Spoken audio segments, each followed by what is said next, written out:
In this week's video, I'll be demoing these two very popular skin tints. I have the Tower28 skin tint. This retails for $32. It also has 1 fluid ounce, also has SPF 30, and it's a mineral-based SPF. On the back, they claim that it's reef safe and alcohol-free and great for sensitive skin. There also isn't really a smell with this one. We also have the Jones Road skin tint or tinted moisturizer. This is 1.69 fluid ounces, and this retails for $44. It's $10 more than this one, but it offers 0.69 more fluid ounces. It's up to you if you want to justify paying a bit more for more. I have the shades 20 Mulholland, and then I also have the shade Ivory in the Just Enough Tinted Moisturizer. Both of these have very similar applicators. They're kind of that squeeze tube, great for travel. Both of these are TSA friendly. The Jones Road one does not have SPF, so you'll want to make sure you layer that on first.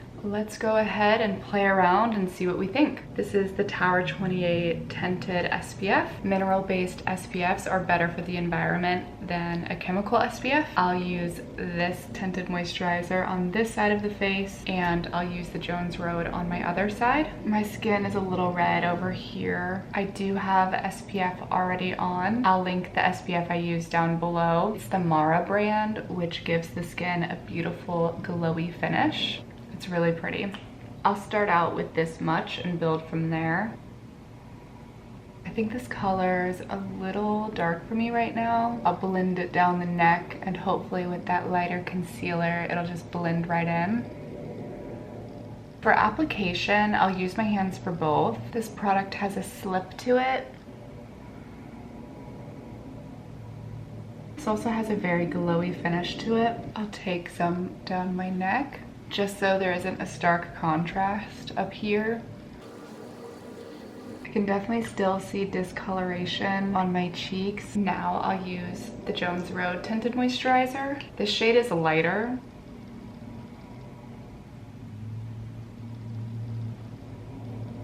This shade definitely matches my skin more. I feel like this is even sheerer than the Tower28. If I were to repurchase the Tower28, I'd probably opt for the shade Melrose. That feels like a more similar comparison to the Ivory. I think they honestly have very similar finishes. I do think Tower28's a little more glowy and offers a little more coverage. We'll apply a second layer now. If a color is too dark for you, but you still want to make it work, I definitely recommend pushing the color into your hairline and also onto your ears and down your neck. That way it looks more cohesive. In makeup, there's a thing called the line of demarcation. That's usually if foundation's too dark and you don't put anything down your neck, you can see that line. That's what we want to avoid when working with a color that's slightly too dark for our skin tone. I know there are a lot of people who choose darker shades because they don't want to look as ghostly. For me, I've always been a fan of matching your skin tone, and if you want to add more color, use a bronzer. It's much more forgiving than using a conventional foundation to try to blend it all out. It'll just be more time consuming, so it'll be more obvious if you don't have your correct match. I think going in with a second layer really helped show the coverage on that. We'll try a bit more on this side, using about the same amount. I can already tell that Tower28 covered a bit more of my dark spots and uneven skin tone. On the Jones Road side, I can still see a lot of my hyperpigmentation. I'd still need to go in with a concealer over this. It also claims to help with reducing redness, but you can still see that my pimples are still quite red. As far as the weight that I'm feeling, the Tower28 definitely does feel a little bit heavier, but I do think it'll melt into the skin a little bit more throughout the day. It still doesn't feel too heavy on my skin. The Jones Road one feels really light on my skin. I can barely feel that it's there, but it also looks like it's barely on my skin too. And I think I still want a bit more coverage. I also really love that the Tower28 has SPF in it. I'll never use that as my main SPF, but I do like to layer. You can never have too much. I'll go ahead and apply concealer over top just to see how it wears. I'm trying a new technique where I'll use a little bit of highlighter on my under eyes, and then I'll go over top with with concealer. These are two of my favorites. I have the Kosas Color Corrector and the Tower28 Concealer. This is the Westman Atelier Highlight. I'll apply it on the back of my hand, and then I'll use a fluffy brush and pick up the highlight. I could also just pick it up from the highlight itself. This is the shade Nectar. This is one of my all-time favorite glowy glass-like skin highlights. I will be taking this highlight directly onto my under eyes. We are trying to lift the darkness from the under eye. The purpose of a highlight is to reflect, so this will ultimately help with reflecting from darkness. We'll load up the brush, go on the other side.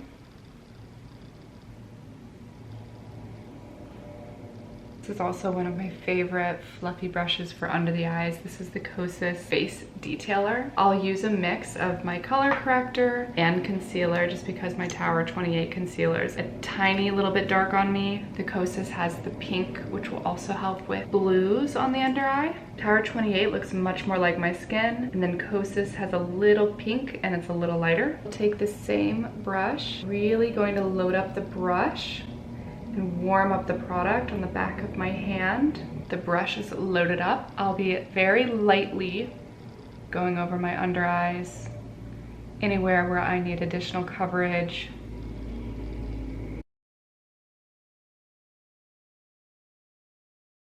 Anywhere you want to take that brush along the rest of the face, you can just hit any other areas you need the coverage. The Tower28 concealer is truly one of my all-time favorite concealers. I highly recommend that one. I wear the shade DT LA. Off camera, I added a little more warmth to my skin and also added a blush. I've been really loving the Rare Beauty blushes. I mixed these two together. It's Happy and Hope. These are travel sizes. Whenever I'm trying new products, I love travel sizes for that. Here's what both the skin tints are looking like with other products.